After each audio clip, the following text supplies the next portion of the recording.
इन्होंने कांग्रेस के खिलाफ जो आंदोलन किया था वो भ्रष्टाचार के ही खिलाफ किया था, लेकिन खुद भ्रष्टाचार में डूब गए। बारी बारी इनके सभी नेता भ्रष्टाचार करके जेल गए शराब घोटाले में। और जितने भी ये विकास का खून पीता करते थे, इस बार वहाँ की जनता जो है देख रही है और इस बार उनसे इस चुनाव में उनसे बदला लेगी। मात्र 20 दिन बच गए हैं। और नरेंद्र मोदी जी की सबसे बड़ी उपलब्धि ये है कि देश में जितने देश के कोने कोने में कहीं भी जो भी भ्रष्टाचारी जो भ्रष्टाचार करने से पहले 100 बार सोचता है कि दिल्ली में नरेंद्र मोदी की सरकार है और वो हर भ्रष्टाचारियों के गिरबान तक उनकी हाथ पहुंचती है। इसलिए भ्रष्टाचारी इस सरकार की सबसे बड़ी उपलब्धि यही कि भ्रष्टाचारी चैन से सो नहीं पा रहे और जो भी गरीब जनता का धन लूटने वाले लोग हैं वो चैन की ज़िंदगी नहीं सो सकते, क्योंकि जितने भी गरीबों का धन जिसने भी लूटा, झारखंड में देख लीजिए, वहाँ के नेता अमीर हैं, वहाँ की जनता गरीब है। कारण क्या है कि सारे नेता अपने लिए माइंड अलाउट करवाते हैं और जितने भी भ्रष्टाचार में लिप्त हैं उनके घरों से नोटों के बंडल मिलते हैं। और ईडी जब कार्रवाई करती है तो ये कहते हैं कि देश में जो है ईडी और सीबीआई की सरकार चल रही है। अरे भ्रष्टाचार के खिलाफ ही तो ईडी और सीबीआई का निर्माण किया गया। अगर वो कार्रवाई नहीं करेगी तो फिर ऐसी संस्था का निर्माण क्यों किया गया? सरकार इसमें इतना खर्च क्यों करती है? तो ईडी और सीबीआई को खुली छूट है कि देश में कहीं भी भ्रष्टाचार उनको नजर आता है वो अपनी कार्रवाई करते हैं। नरेंद्र मोदी की सरकार किसी भी संस्था के हाथ को बांध के रखने का काम उन्होंने नहीं किया और यही कारण है कि जितने भी दिल्ली के सरकार जो बहुत चालाक बनते थे, अपने आप को समझते थे कि वो ब्यूरोक्रेट्स नंबर 1 है और भ्रष्टाचार करेंगे और आम लोगों को पता भी नहीं चलेगा, लेकिन ये नरेंद्र मोदी की सरकार है। भ्रष्टाचारियों को कैसे नकेल कसना है इसके 11 साल में उन्होंने दिखा दिया और यही कारण है कि पूरे देश में आज भ्रष्टाचारी चैन की नींद नहीं सो पा रहे और भ्रष्टाचार करने से पहले 100 बार सोचते हैं। तो पता है कि दिल्ली में नरेंद्र मोदी सर, लेकिन एक बात अरविंद केजरीवाल कि बिहार और यूपी के जो है वोटर कैसे बन 13,000 वोटर, इस पर भी उन्होंने संदेह खड़ा किया था। तो कहीं ना कहीं अभी से आरोप रहने लगे हैं। बिहार और बिहार या यूपी के लोग जो दिल्ली में रहते हैं, भारी पैमाने पर रहते हैं, भारी संख्या में रहते हैं और दिल्ली में अपना रोजगार करते हैं, दिल्ली में वो नौकरी करते हैं, जहाँ से पलायन करके बिहार से गए हैं, तो उनका स्वाभाविक है वोटर लिस्ट में नाम होगा। बांग्लादेशी का नाम नहीं होना चाहिए, रोहंग्या का नाम नहीं होना चाहिए। बाकी तो बिहार यूपी के लोग जो दिल्ली में प्रवास कर रहे हैं, जो दिल्ली में रह रहे हैं, उनका तो ऑटोमेटिक है। दो जगह तो कोई आदमी वोट देगा नहीं, एक ही जगह वोट देना। अब वो दिल्ली में प्रवास करें तो दिल्ली में ही मतदाता हुए दिल्ली में मतदान करेंगे। तो इसमें इतना हाई तो मचाने की क्या? तो हमारे हिंदुस्तान के नागरिक हैं, बिहार यूपी के नागरिक क्या पाकिस्तान के नागरिक हैं? तो उनको वोट देने का हक है।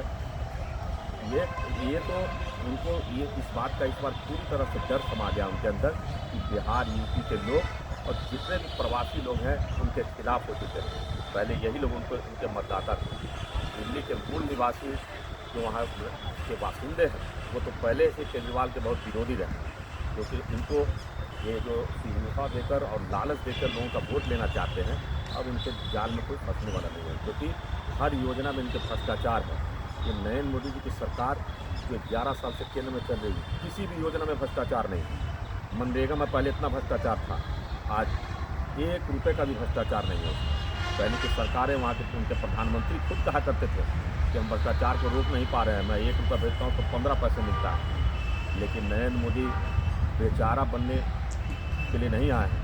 वो बोलते हैं कि मैं अगर 1 रुपया भेजता हूँ तो 1 रुपया उनके खाते में जाएगा, उसमें एक तनिक मात्र भी भ्रष्टाचार वो बर्दाश्त नहीं कर सकते। तो क्या लगता है आपको 5 तारीख के कितना जनता को तय करना है? भ्रष्टाचार मुक्त शासन चाहिए कि लूटने वाली सरकार चाहिए जो 5 साल लूटेगी और आपको थोड़ा सा चॉकलेट बांट देगी? लेकिन अरविंद केजरीवाल तो कहते हैं कि हमारी सरकार में जो है विकास करेगी, हमारी सरकार में दिल्ली की पहले की सरकार जो थी और अब की जो सरकार थी काफ़ी दिल्ली आसमान की फर्क है। तो कैसे लड़ पाइएगा? क्योंकि अरविंद केजरीवाल पर जो जनता भरोसा कर रहा है, अरविंद केजरीवाल का इस बार 2 बार जनता ने उन पर भरोसा किया है, इस बार उनको चुनाव में पता चल जाएगा। क्योंकि जिस तरह से वो दिल्ली को चला रहे हैं वो आने वाले समय में हमारे देश के लिए भी समस्या खड़ा हो। जिस तरह से कर्ज का बोझ बढ़ता जा रहा है, दिल्ली और पंजाब दोनों जगह आपकी सरकार है, दोनों जगह कर्ज का बोझ देख लीजिए। एक जगह 4 लाख करोड़ का कर्ज है, एक जगह 3 लाख करोड़ का कर्ज है। इतना बड़ा हमारा प्रदेश बिहार कर्ज के मामले में इससे कितना पीछे, तो यहाँ की सुशासन की सरकार चल रही है। इसी वजह से अब आप देख लीजिए कि ये दिल्ली में हमारे कितने प्रवासी झुग्गी झोंपियों में सुविधा विहीन जीवन जीने के लिए मजबूर हैं, लेकिन इनको उनकी चिंता नहीं किया। लेकिन नरेंद्र मोदी जी की सरकार अभी उन्होंने 1700 लोगों को फ्लैट की चाबी दी और उन सबको वादा किया है कि सभी को पक्का मकान देंगे और 3.5 करोड़ पक्का मकान बनाने का पूरे देश में लक्ष्य रखा था नरेंद्र मोदी जी की सरकार ने, और अभी तक 3.25 करोड़ मकान वो डिस्ट्रीब्यूट कर चुके हैं और बहुत जल्द बाकी बचे भी मकान गरीबों को बांट दिया जाएगा। उसके बाद अगली योजना बनेगी।